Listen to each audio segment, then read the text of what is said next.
And we're very proud of the job he's done, one of the best.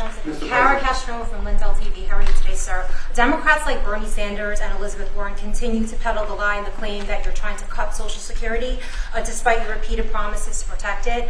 Why do you think they keep pushing this misinformation and literally terrorizing the elderly in America that sadly keep watching the very misleading mainstream media? I love your question. I should have called you almost first, but I love his questions also, always. But it's such a good question. It's so vicious what they do. Elizabeth Warren said she was an Indian. We call her Pocahontas. She's a liar. She lied her whole career.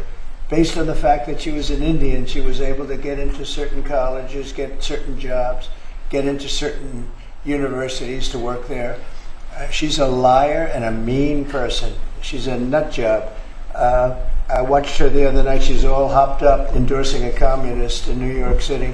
And she was all excited and jumping up and down. She's got to take a drug test. She really does. She's got to take a drug test. There's no way somebody can act that way and be normal. What she's done to our financial institutions, she destroys people.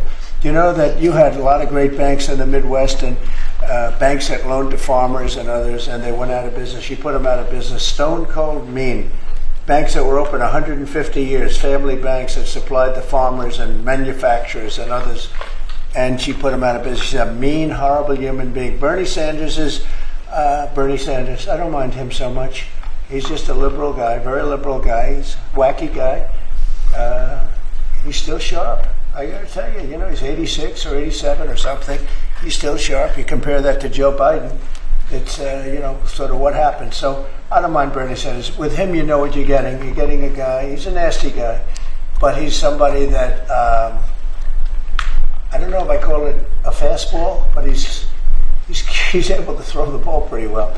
He's okay. I watched him the other day. He was totally on the opposite side of things. I will say this, the biggest issue right now, and an issue that's really taken hold, is crime, stopping crime in the cities, and the Democrats are fighting the stopping of crime. So I think that's like men playing in women's sports is okay, or transgender for everybody okay, but this is a bigger issue. This is the biggest of all issues. Crime is rampant in D.C. It's rampant in our generally blue-run cities, and they've got to do something about it, or they're never going to win another election. And instead of calling me a dictator, they like to say Trump's a dictator. Trump's a dictator. Well, I had calls from many, many friends, including Democrats. I have a lot of Democrat friends, but they're normal people. And they were thanking me so much for what I'm doing in D.C. They feel so safe already. And at the border, we had 0 people come in, and this is done by a liberal group. They're the people that do it. I have nothing to do with it. 0 people in 3 months. We had 0, 0, and 0 for 3 months. And last year we had millions of people pouring in from all countries, from jails, from drug addicts, gang members, drug dealers by the thousands and thousands. 11,888 murderers, half of whom committed more than one murder. They flowed into our country, and for the last 3 months we had none. And I didn't remember when Joe Biden used to always go, I need legislation. I had no legislation. I just said we're closing the borders, and the whole world understood it because they respect your country again. They really respect this country again. They didn't respect it. When he said it, it didn't mean anything.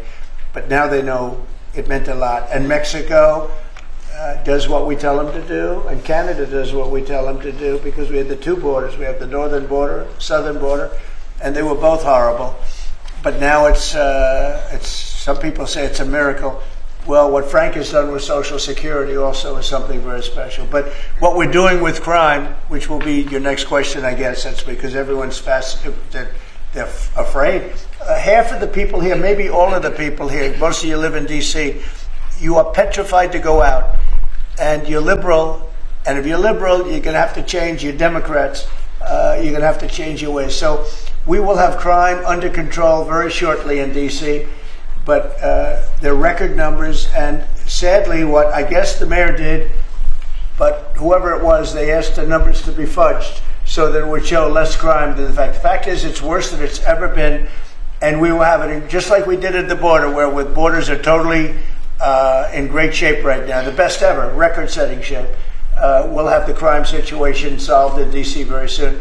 And we're also going to beautify the city. We have a beautiful city, but you can't have graffiti, and you can't have roads with potholes, and you can't have the medians, the dividers in the roads falling down on the street. We're going to be beautifying the city, making it really beautiful. We're going to be getting the criminals the hell out of here. We don't want the criminals in Washington, D.C. Mr. President, one on your Putin meeting and then one on D.C. crime. Are you